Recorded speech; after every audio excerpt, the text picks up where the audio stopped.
बोलिए महाराज जी। अभी आपको उस स्थल के संदर्भ में बता रहे हैं जो स्थल प्रभु श्री राम और लक्ष्मण जी जब हनुमान जी यहाँ से लंका गए थे तो चूड़ामणि वापस इसी स्थल पर लेकर के आए थे। महाराज जी की बड़ी कृपा है अपने ऊपर कि महाराज जी उस स्थल के संदर्भ में आप लोगों को थोड़ी जानकारी दे रहे हैं। महाराज जी की बहुत कृपा। महाराज जी आप थोड़ा सा बताएंगे।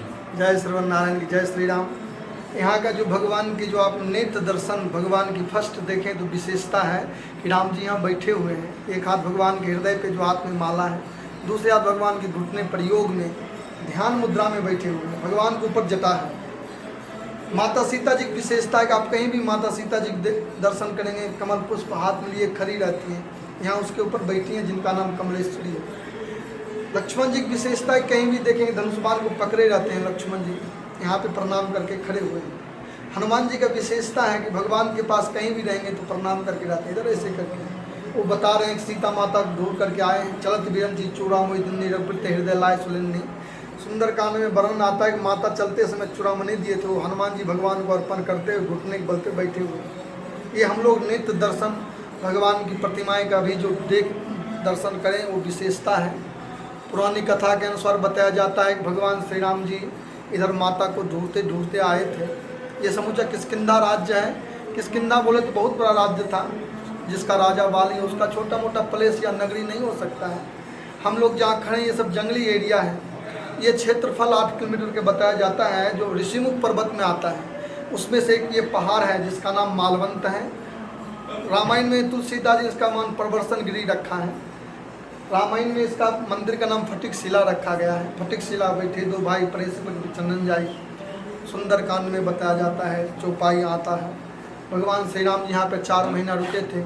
इस मंदिर का जो विशेषता है, एक शेष के समान इसका इस गुफा का आकार है। इस पहाड़ है, पत्थर है, कोई बनाया हुआ नहीं है, प्राकृतिक है, जो आप नेत्र दर्शन कर सकते हैं। कोई बताया हुआ इतिहास जो है जिस तरह से बताता है उस तरह से ही यहाँ पर ट्रू कॉपी मिलता है। तुलसीदास ने लिखे फटिक शिला बैठे दो भाई, तो प्रभु श्री राम जी अभी भी प्रतिमाएं बैठी हुई है बिना धनुष बाण का।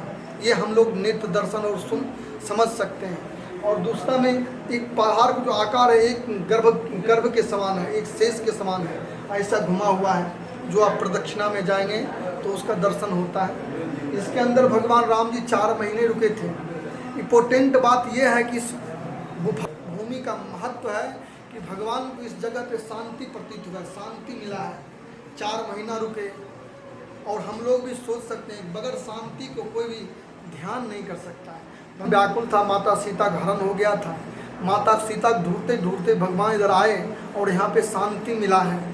भगवान हम जीव को यही तो बता रहे हैं कि कोई भी कार्य शांतिपूर्वक किया जाए तो कार्य बहुत अच्छा होता है, और स्वयं भी अच्छा होंगे और कार्य भी अच्छा होगा।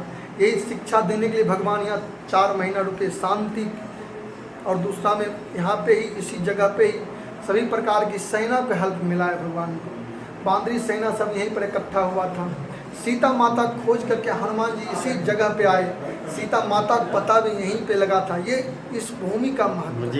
महाराज जी ये जो अभी बाहर रामचरितमानस चल रहा है, ये कितने वर्ष से चल रहा है? लगातार अखंड कुछ चल रहा है? 14 वर्ष से ये रामचरितमानस का पाठ निरंतर चल रहा है। वाह। जो भगवान की कृपा है। तो अभी आगे भगवान की इच्छा, अगर भक्त लोग की कृपा, भगवान की कृपा बनी रहे तो चलता। महाराज जी कितने वर्ष से आप पूजा कर रहे हैं यहाँ पर? यहाँ 20 साल से। 20 वर्ष से कर रहे हैं। महाराज जी शुभ नाम बताएंगे। मधुसूदनाचार्य, ऐसे हमको मनीष बोलते हैं। गुरु जी के नाम मधुसूदनाचार्य हैं। सोनाचार्य जी। ऐसे मनीष सब। अच्छा, बहुत बहुत हमारा प्रणाम। हाँ, जय जय श्री राम।